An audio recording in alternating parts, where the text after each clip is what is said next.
মানুষ কিন্তু বড়ই অদ্ভুত। মানুষকে বোঝা আসলে অনেক দায়।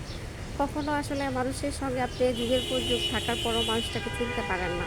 মানুষ চেনা আসলে অনেক, অনেক কষ্টকর ব্যাপার। আর মুখ ও মুখোশের আড়ালে মানুষের অনেক, অনেক কিছু লুকায়ে থাকে। আ মানুষের সামনের দিকটা দেখে আসলে কখনো বিবেচনা করা যায় না। মুখ আর মুখোশ বলে একটা কথা আছে। এখনকার মানুষ শুধু রঙিন মুখোশ পরে আছে। কোনটা যে ভালো সম্পর্ক, কোনটা যে খারাপ সম্পর্ক, কার মনে যে কি আছে, আসলে সেটা বোঝা অনেক কষ্টকর। হ্যাঁ? আগের দিনে মানুষ আ হয়তোবা বেশি কিছু ছিল না, কম শিক্ষিত ছিল। কিন্তু মুখোশ পরা ছিল না।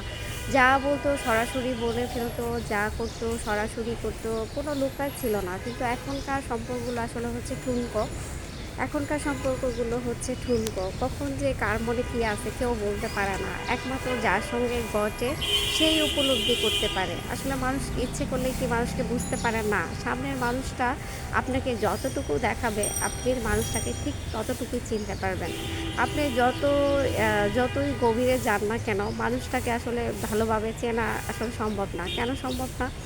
মানুষে আপনাকে যতটুকু দেখাবে, আপনি মানুষটাকে বাইরে থেকে ঠিক ততটুকুই চিনবেন। সে যদি ভালো আচরণটা দেখায়, হ্যাঁ? তাহলে আপনি ভালোটাই চিনবেন, তার খারাপ দিকটা চিনবেন না।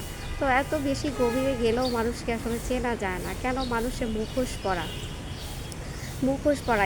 ইদানিং ইচ্ছে করলে মানুষ মানে আ ভালো আছি বলে। কিন্তু আসলে ভিতর থেকে কি সবাই ভালো আছি? ভালো না। কেন ভালো না?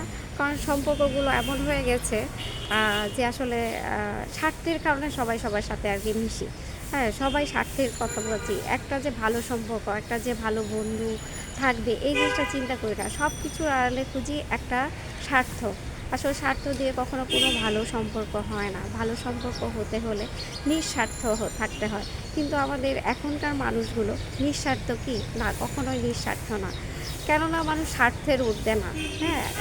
আমি নিজেও কিন্তু স্বার্থের ঊর্ধ্বে না।